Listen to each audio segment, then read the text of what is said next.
There was a highway robber, a thief, very famous at his time.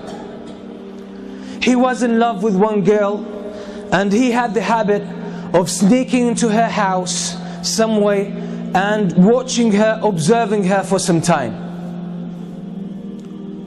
And in night, he would go and attack caravans, Hajj caravans, travelers, and he would strip them of their property and their wealth and their belongings. He was notorious to the extent that a lot of the caravans most of the time would change route to avoid that area.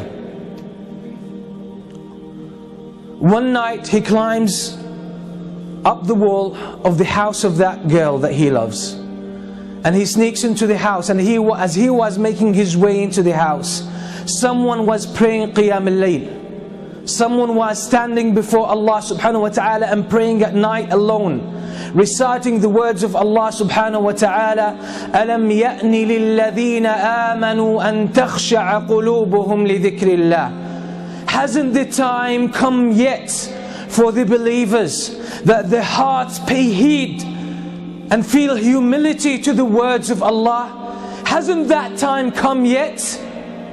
And the words shook him and grabbed his heart, and he was moved deep inside. It hit a chord.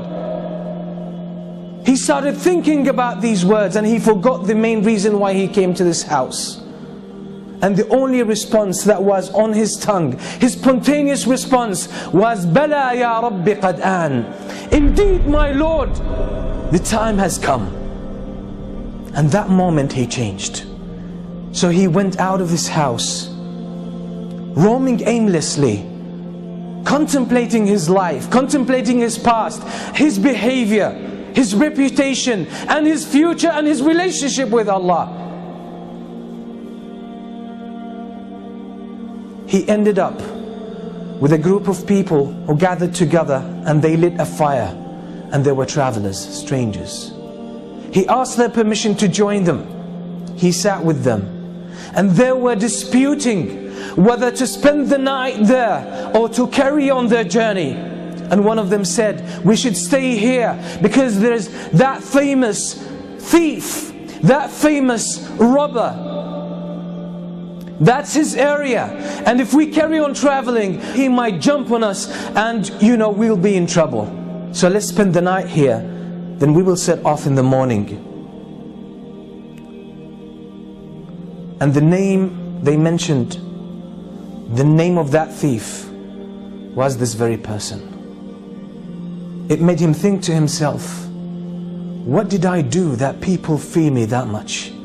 What kind of curse I have become to humans, to humanity, that people don't even feel safe about their lives and about their property because of me. All of this made him question his life, question his way of life. And then he made the decision that I will change, because it's my responsibility. It's not someone else's responsibility to change me and set me on the right course. It's my own initiative, and if I don't take it,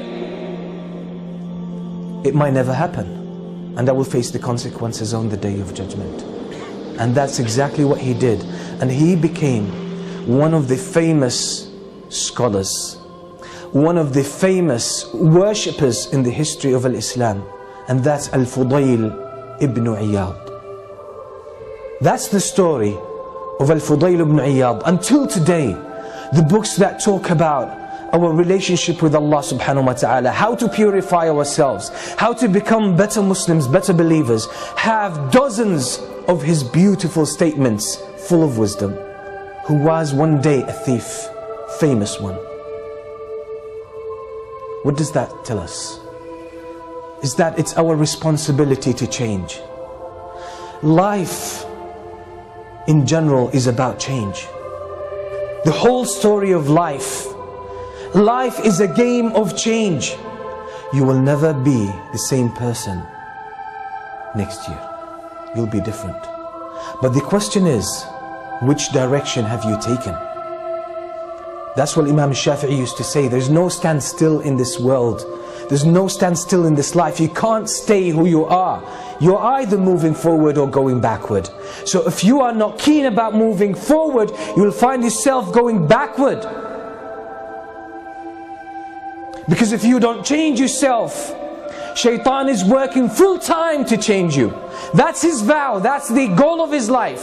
He dedicated his whole life for you, just to destroy you, to make sure you end up in the hellfire.